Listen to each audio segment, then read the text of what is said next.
All right, guys, hello and welcome back. It's time for game number 2 of the finals. Resist Gaming took game 1 over COD Crusaders. Second game in a row, they showed pretty early dominating strength that the other team just wasn't able to deal with. COD Crusaders, though, game number 2, are going to be looking to not let that happen. Yeah, they really need to bring something different out this time around. I don't think they really did anything too wrong in that game. It's just the start. I think the start really made things very, very difficult for them from the outset because they allowed a team that had a double hunter composition to buy themselves time in the early game to get their hunters going, and the individual matchups didn't go so well either. Yeah, I'll also be curious to see if COD Crusaders look for another kind of interesting early game start, or if it will in fact be a more traditional start. Just start at the damage, start at the speed, and go for the traditional starts. Sylvnaus was first picked though for Resist Gaming. They're looking for that early game pressure and healing off of him. Yeah, I mean, it worked out very, very well for them last game as well. Polar Bear Mag did good work on that one. I like the call, though, coming out from Crusaders across the way here. They're currently looking at Cabrakan as their possibility, and they're going to lock that one in. Cabrakan taking that one away from Houdat this time around in the jungle. It appears Cabrakan started to see a rise in North America a lot lately, jungle and solo lane. People are liking his burst potential. Oh, without a doubt. We've seen it time and time again. The setup, the disruption in the middle of the fight. Yeah, the tremor's not the, it's not, I'm going to throw you halfway across the map, Hercules or Sobek, but it's that little bit of like a drunkenness effect. You can't quite walk out of it all too quickly. It's annoying, it does damage, it slows you down for other people to follow up with other abilities, and we saw a couple times as well, combo Cabrakan with that Poseidon, you're stuck in a double-ticking pool of doom, and with that cripple, you can't get out. Really can't get out. So Poseidon is being hovered over here right now, as you were saying, by the boys of Resist Gaming, and along with Bellona as well. We saw Bellona earlier on. Played multiple times today, really, and mainly favoured over Thor these days, which is quite strange to me still. I'm still confused. Yeah. People just found the answer to him. It's like, oh yeah, Berserker Barrage, you just stop him from doing that, and suddenly he's not really that scary anymore. So people have found, also in addition to that, you have the likes of Poseidon and stuff like that coming up, being more popular. I'd say Ares as well. The cripples can ruin his day quite badly. You can't use that hammer to teleport out anymore, so you can find yourself in a potentially rough spot. With that, it's going to be Isis getting picked up by COD Crusaders to answer back to that Poseidon pick for mid. Yeah, too many apples. His Isis is very, very strong. I've actually seen him play that before. He's pretty good on the Isis as well. He's going to be up against Poseidon. That matchup pretty much even between the two. Isis generally should win the early game push power composition against the two, but we'll see how that works out. And especially with those 3 rings of doom of Eagle's Rally, Sylvnaus' Wrath of Terror, and Poseidon's Kraken, Isis's Circle of Protection can be very, very useful. Yeah, for sure. It is going to be Medusa getting banned out in the counterbending phase, as well as Odin. So Medusa, a little bit of a point of worry for those guys. We've seen many, many double hunter compositions. It wasn't quite run last game. We saw Bellona on that Ho Yi, so they have some options and choices as far as switching gods around is concerned. Odin, a bit more unusual, but they want to make sure they don't have to deal with any sort of anti-healing, and more importantly, that Bird Bomb can ruin many a person's day early on, and that Ring of Spears, if you don't have many gods with escapes, they might find themselves in a bad spot. Sylvnaus, Poseidon already locked in. As we see, as we move back into Sobek was picked up, I now see the reason for the Odin ban. It is the Muzen Cobb pickup. Muzen Cobb is locked in. I like the pickup anyway of taking away. Sorry, I like the idea of the ban of Odin anyway. Just the simple fact is that Bellona has to use Eagle's Rally to escape it. Sylvnaus can't escape it. Poseidon can't actually escape it. So if you're gonna pick early gods that have issues with escaping that, then let's just take it off the table so we don't have to deal with it. And as you said, AMC not the best matchup against an Odin. No, absolutely not. But they no longer have to deal with that. It's kind of the bane of his existence. There's a lot of other gods that can ruin his day as well. The lack of a proper dash or leap away ability can make Muzen Cobb one of the most difficult hunters to play. But he does get a very, very large movement speed steroid whenever he's within range of his hive. So he gets that luxury for himself to use. But in the Ring of Spears, the tight confined area, you have other AoE abilities coming in, there's an attack speed slow getting applied to you, no healing coming in off of lifesteal, no wisp healing coming in either. It's really not a situation you want to be in. It's funny actually to see this Muzen card pick up because it's actually very, very good against Neith, and people underestimate that just because of the stinger, and the wave clear is almost as effective because of the damage you can get out with his swarm. He'll clear the wave in one go, pretty much about level 4 probably. Yeah. Level 3, level 4. He'll clear the wave in one go, and then he's got stinger to stop Neith backflipping and do a full wombo combo to her, which can really cause a lot of issues for them. So it'll be interesting to see how this one actually plays out between these two this time. The last pick was Loki for Spectre. Let's see how it goes on as we go into game 2. Yep, we're going to jump into this one, guys. We'll be back here in just about a minute with game 2 of the finals for week 3 of the North American Challenger Cup. All right, guys, we are back. It's time for game number 2 of the finals. Resist Gaming took game 1 over Crusaders, who are going to be looking to bring this one back around and keep their hopes at a first-place finish for week number 3 of the North American Challenger Cup alive. I'm Poseidon, here with the one, the only Hindu Man once again, as this time around, Crusaders going for, again, an unusual early game start. They're not really going to get anything off this in dual lane. They're going to be a little bit behind going to lane against Muzen, Cobb, and Sylvnaus, though. This is not a good spot for them to be in already. Let's see how this works out. I mean, they've done the switcheroo again. We're going to see them have the purple buff, not make it to lane as quickly as they would have wanted to. Xenotronics has to backflip away there. Now you're going to see the solo lane and the jungler head back for the speed buff and immediately be followed in by Huda.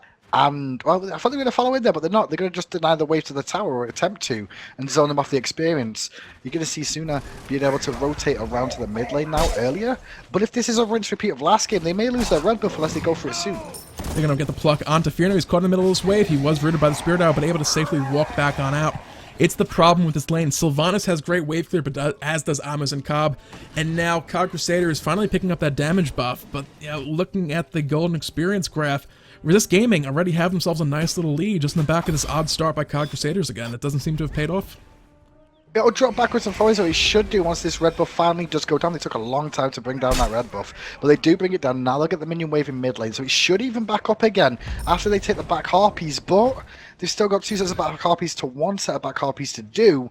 When those go down, the experience is still backwards and forwards. I think this is right from Resist Gaming, but they've got it. It's very difficult and very invadable is the biggest issue. Yeah, another little point of issue is going to be Loki was that last pick in the picks and bans. We didn't really talk about it all that much. Late game, he's going to work wonders against those hunters, but he has to get to that point first. He's struggling against the Hades in that solo lane. Hades is able to heal that wave up using those little blight stacks, and that tower, just the 2-minute 15-second mark, is already sitting down around half health. It's not really going to be around too much longer if Bellontine's able to keep that up. And the right-hand harpies at the backside go to Crusaders there. They actually did steal those ones away. Sorry, not Crusaders, to Resist Gaming there. They did steal those ones away from the Crusaders. They have level 5 as well. If they can catch them, Suna has a tectonic shift, looking to answer back possibly. Harpies in the mid lane are going to be spawning in just about 20 more seconds, so we'll see how this one plays out. There's ultimates online for both teams this time, or at least. It's not a situation like last game where it's like, yeah, we're just not going to even think about it because we just can't. Just can't. And there's an engagement on the left-hand side here. Sorry, not Huda going aggressive. It's Suna going aggressive for Polar Bear Mike. The rotation coming in from Chaos for the Kraken onto Suna, though. And it's Suna who's going to get caught out and picked up by Polar Bear Mike there. As First Blood goes to Resist Gaming again. Yep, left side Harpies will get picked up by Collateral. Right side, they could potentially look to grab quickly as well. They won't have the Hand of the Gods available to secure that one, however, so they'll have to be a little bit more careful. You can see Resist Gaming not wanting to give up both. They got that first blood already, so even if they were to lose the right side as well, would still be a decent overall victory for those guys. Taking a peek at right side, Spectre's going to be forced back to base. He wants to not only finish that Heartseeker, but just not let that tower go. But Bellontine's going to be a push this wave back to the tower. He's going to pick up Teleport and get back in time, though. Yeah. He needed TP to get back. He really needed that. But if he doesn't get TP, he will lose that tower in this wave. But he's still going to get poked down a little bit. A couple more autos coming out. Valentine quite happy just to laugh in his face and fear him and then push it in a little bit more. But Spectre should start buying himself some time now. Left-hand side, though, look at what Crusaders are up to here. This is a good call. They are indeed going to try and sneak this Gold Fury in. There's the Circle Protection drop down, the Tremors from Cabrakan as he's swearing up a storm. Nobody even remotely close to this one. They just flat out didn't know this was going on. They might suspect it. They might realize if they pop up that graph in game. But Crusaders was the weirdest recall from Resist Gaming I've seen in a while. Yeah. The whole team backed. The whole team backed at the same time. Generally, that's something you've got to fix, and you can't hold back at those points. This is teams that some of the pro teams have struggled with before, is when to stagger the back so you're not all off the map at the same time. And they've given Crusaders like a little bit of hope in this game because of it. Like all that experience in Gold League they worked on, they've got to rebuild again now. Yeah. Tier 1 tower is about to fall. They stole away that mana buff from Loki. It's going to be a little bit rough for him still. He's going to have that decoy coming online to one-shot most of the wave in maybe now, maybe another wave or so. But he's going to have an easier time up against Bellona. He's also going to be in a safer position, kind of turtling up the Tier 2 rather than Tier 1. The problem is Bellona now has the luxury of that rotation timing. Push the wave forward. It takes that much longer for Spectre to push that wave towards your own tower. And then he has to also look to respond to your rotation. It's like, do I want this farm or do I want to help my team out where Bellon's looking to kill them off somewhere else across the map? Feno going aggressive against Xenotronics here over here, but does get hit by the root and the unravel. Xenotronics does some nice poke back there. Trades off nicely between the two of them. But that's only for the time being though, because the Stinger could really swing that one away from Xenotronics' favour.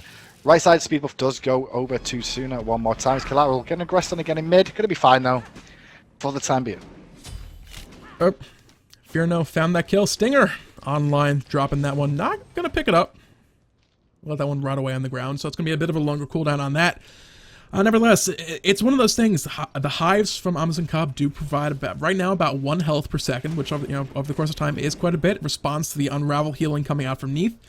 He's also has a lot of extra wave clear. He has a lot of extra damage as well if he can land those abilities onto Neith. The bees, something people don't generally think about as passive. You just take them with honey. They have bees on them as well as being slowed. Huda gets picked up. Or picks up the kill rather than Spectre in that solo lane. They really want to keep Spectre down and out of this game as long as possible. But what they're doing right now, I mean, is the Resist are trying to build up the lead they started establishing for themselves. But Harpy's going to go to Crusaders again, which is going to help them out a little bit more. They've re-established the lead they had before the Gold Fury was taken away from them. It wasn't really taken away from them. It was gifted to Crusaders from Resist. And now right Harpies are going to be available too. Left side, though, Finna's going to be a little bit careful as Collateral's floating in the area. And bees don't really like crocodiles that much. Speaking of other stuff going on as well across the map, we might see a shark come out here looking for a possible kill onto Suna or too many apples. They're going to be able to retreat just far enough back in time. So right side Harpies were picked up by COG Crusaders. Left side going to Resist. So even trade on those. Hudat was trying to delay it, but yeah, Suna was just not having any of it. Traveler Suit's complete for both the supports right now. Still only both on Hog 1, so keep an eye on that. As soon as we see the Hog 3, which will probably come out of Collateral now as he is base, and he should have the Hog 3 available. And they'll be looking to continue looking for this Gold Fury to be available on the map. Maybe he's not going to go for it though. What did he pick up? I think he just picks up a couple of wards. It was just a couple of wards for Collateral, sticking with this Hog 1 for the time being, as we also see Polar Bear Mike's done the same thing. Head back to base, start working, and he's got the Hog 3 as well. Plus Blink, which means initiations coming out of him potentially here in the next little bit could set up some pretty big team fights. They have a decent bit of follow-up. The Kraken we've seen coming out time and time again from Chaos. They have some answer. They can, if too many apples, can get a nice circle protection down, absorb some of that, look to heal some of that damage back up. They have the Sobek, they have that Cabrakan. They have some strong team fight on the side of COG Crusader. But the real thing is Spectre on that Loki. He's not really going to be a factor for a little while longer in this matchup until he starts getting a little bit more online. Once that happens, and he gets to the point where he can almost burst down, if not completely burst down, Sylvnaus on that Muzen Cobb, if Sylvnaus has to burn beads at any point, he's going to have to play defensively. Blink ultimate in mid lane into the Eagle and the Kraken, all three used in the mid lane. Onto the Crusaders, they're trying to do what they can with Suna, using the damage from the Tremors to zone them out. Spectre even teleporting on this Loki, looking for an assassinate. If he can find one, he's in vanish form. He does find it onto Huda, but the Whirlpool zones him out. Neith Whirlweaver coming out, gets body blocked by Chaos there. Valentine now is here looking for the agony and finds it. He finds Loki. Now it's 3 members of Resist Gaming pushing forward towards this tier 1 tower. Bellona is just on tower killing duty today. That's all he's doing. He's like, I'll come to mid. Oh, look at Loki. Let me kill him quick and then go back towards tower killing. Collateral getting caught out with the Verdant Growth group behind the tower. Chaos finds that kill. Gold Fury is still 20 seconds out. You can see kind of a little bit of setup. They're kind of positioning around. They're rotating around a little bit because they don't have the exact timer. They know it's right about now. They're not exactly sure when. So flow through. Make sure that it has been cleared out. You have that timer ticking down. They know exactly when it pops back up, which will be here in just a split second. And with Collateral still respawning, I'd say they can go forward, but Polar Bear Mike had just gone back to base as well, so not quite yet. 6-0. 6-0. Go Fury has respawned. She said 3,700 experience, 2,500 gold. It looks like Crusaders going to clear out that Sentry Ward there for the time being, but it's up to Resist Gaming. Now, they are in control of this game once again. They probably won't make the same mistake twice, and it's going to be up to Crusaders to try and defend this one, as I expect Resist to look for the initiation first this time around. Yep, over on the right-hand side, Spectre was able to save his mana buff for the time being, so again, he's going to be okay in that regard. Bellona has a pretty strong level lead, but Loki is at the point he can drop down one decoy, the minions just die outright, so the free tower pushing and damage from Bellona has kind of been put to a stop. Left side Harpies, not sure who got those. Right side looks like Resist Gaming wants them. They will be secured by those guys. But no real fight right now. They don't want to get picked off, but Resist Gaming want the fight. Fighting too many apples. The burst not going to be there. He's going to be able to sneak away. No, he's not. He cleans that one. No, he's not going to sneak away. And now the Tremors are coming out from Sudas to try and return the damage, but good use of the wave from Chaos is going to allow Hudat to bring him down. The Tidal Surge actually stopped the Tremors, but the flip is good from Collateral. The beads is even better, though, from Hudat to make sure he didn't get knocked up. And there's the Wisps, and that's going to be a call for the Gold Fury, because on the right side as well, Zayden, Valentine did trade off with Spectre and forced Spectre's ultimate in trade, which means that he can't really even get involved in this fight either. Xenotronics is on his way over towards this Gold Fury. Now health bars are dropping very, very quickly. They're not that tanky. They don't have that life seal on Inferno quite yet. Chaos trying to zone him out. Gold Fury gets secured. Chaos will to go down for it. Yeah. I'm okay with that death. It wasn't the best way to die, but it was a worthwhile death for that Gold Fury to go to them. He's going to be the first casualty of war for his team, but Golden Experience is escalating in their favor still. He pretty much needed to die there. If he wasn't zoning out, that would have freed up Xenotronics to go forward. Both Polar Bear Mike and Inferno were very, very low on health. One Spirit Arrow would have potentially resulted in the death of both of them if he got the double root and unravel as well. The damage would have got them so low. It just really wasn't an option for Chaos not to die right there. He could have potentially survived, but there's no Doom Orb stacks being reset or anything like that. So, what is it? 350 gold for 1,500 gold for your team, and that's pretty much worth it. Mid lane, a little bit of dance going. Collateral's looking for that pluck on Hudat if he can find it, but Hudat's going to rotate over a little bit towards the right-hand side, so he can't get flung to the tower.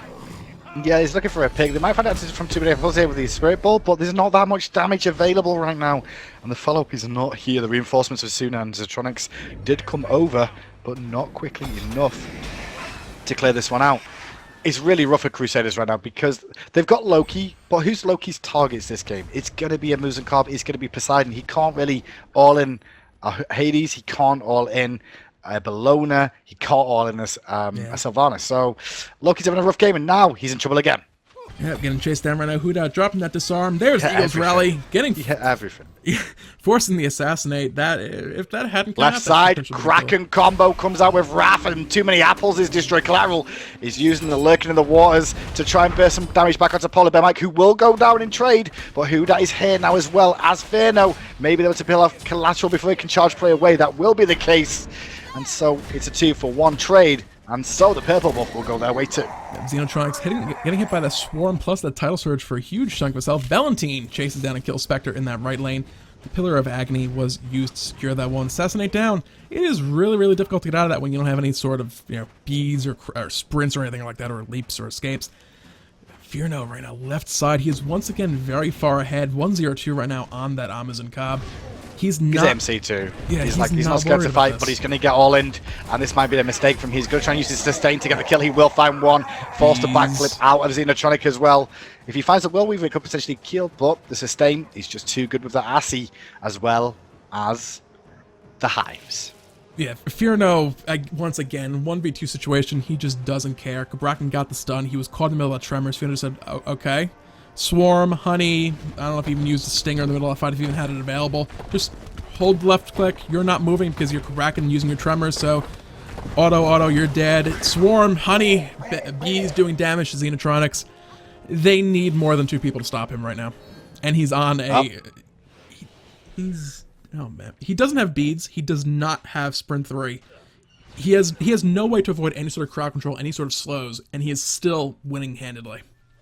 We're talking about someone who needs to avoid slows right now. Spectre has to vanish away from the invasion from Resist here. They're looking for the speed buff as well as they try to steal by the blue. Polar Bear Mike comes in with the Eagles rally, with the Kraken. That combo is disgusting, but they all stand. Thanks for a nice use of the circle protection. Spectre is here, but what can he do? He's going to get actually pulled in here. Collateral is very, very low on HP. Spirit Ball does not connect. Spectre has to assassinate away. And now Sylvnaus trying to turn damage back around, but he'll go down to Chaos and the killing spree. Yep, still looking to steal with the speed buff. Bellona just kind of saying, yeah, come on, I want some of this. Going to find the fear, pull too many apples back towards him. Silence does come out. Bellona not going to secure that kill. Speed buff will be stolen away as Spectre now looking to find something if possible. We're just going to do a little drive-by, a little bit of a bleed applied to Bellona before making his escape to join the rest of his team. They're hanging around. They want to make sure that Resist Gaming aren't trying to sneak in a cheeky Fire Giant, but it's really not on the table right now. Health bars are just too low. Health bars are too low. Let's have a look at what's going to be happening next with this game. Crusaders are really up against it. They've lost one Gold Fury. They got one earlier on, which was good for them, but they really need to start trying to take down some towers and looking at it, trying to rush down this right one, but they may pay with their lives. Bellona coming on in. Pillar of Agony, not yet off cooldown. Eagles Rally is good. Spectre gets caught mid-vanish. He's going to get a little tiny bit of mitigations out of that. He's not going to assassinate. He's dead. No. Who that's abilities coming He's going to have to just keep running, hoping for the beats and the vanish. It's on the way. Nope. In the backside of the fight, Collateral was able to sneak his way out of this one. Bellona still nearby. He's going to force the reset. Left side, Xenotronics is trading off from Inferno. Inferno finds the kill. Now he's got two more to deal with. Wingust is doing good damage to Inferno, but so is the damage from Inferno. It's insane. Sylvnaus low. Sylvnaus going to go down. Inferno looking for the third against three. But nice play from Too Many Apples, using the Spirit Ball to confirm the damage of that circle of protection. What's up on the right-hand side there, Zach? I don't know. People are trying to get themselves killed again. It seems to be the story of this Fire Giant attempt. But they will have survived this particular instance. Fear no. 1v3 and he took 2 with him, Hindu. He did. He did took 2 with him. That's pretty impressive. Well, he was going to win the 1v1 anyway, but I didn't see that one coming out quickly. But surrender has been called by Crusaders. They've performed very amicably to get themselves to the final this week. But they face Resist Gaming, who, honestly, at the moment, they look very, very strong throughout the whole tournament. Yeah. Rough one. Production stuff again, guys. I do apologize. We'll have that fixed in just a split second. Don't know why this keeps happening. I do, but not my fault. Yeah, Crusaders, they made it all into the finals. Well played by those guys. But Resist Gaming today were just on fire. 3 games we saw them in. They just completely took advantage of early game pressure they found for themselves and just ran away with it. Yeah, I mean, that was fantastic work from Resist Gaming to get themselves to the final, 2-0 in the final. They defeated, along the way, Yomi. They also defeated Turnip Esports as well. And before that, Fat Zeus and Thank Me Later. Fantastic run from Resist Gaming. That should, I believe, in the standing of the points, put them top of the shop, if I do believe it. Or close to. It's close. They if will. They get 10, I think they might be even with points with High Five. High Five did have to forfeit earlier on. They'll be sitting up 10 points over High Five. Not sure exactly where Noble Esports ended up finishing today. Take a quick peek at that. That was a quarterfinal knockout for those guys. So they will hold on to second place or third. Actually, they'll drop down to third place. Resist Gaming kicked themselves all the way. Yeah, and High Five will maintain second. Will be even. No, High Five should be even. They get 10 points for finishing 58th because they finish in quarters. Oh, bummer. Yeah, so they will be sitting second place. Rough call for those guys in that particular instance. But they're still at the top of the charts. There's still 2 weeks left. They come out, they don't have to forfeit. They've been making good showings in the past couple weeks, so I imagine they'll still be holding on to quite handedly at least a top 8 spot going forward. So rough break for those guys today, nevertheless. And that's it, guys, for the broadcast for today of this Summer Challenger Cup Week 3. We'll be back again tomorrow for EU starting at 2 p.m. 3 p.m. CEST. There we go. We'll be back tomorrow with all the action for the Week 3 of the Europe. And then once again next weekend for the American Challenger Cup Week number 4. Thank you all for tuning in with us. And Zan, any last words? No, like you said, that wraps things up for today, guys. We will be back tomorrow, where we will see the absolutely brutal bracket of the European Challenger Cup facing off against each other. It's going to be a crazy day, in spite of being some crazy 9 a.m. Eastern Time start. I don't know why you people up so early. Nevertheless, guys, for my co-caster, Hindu Man, and hi-rez, have a great day.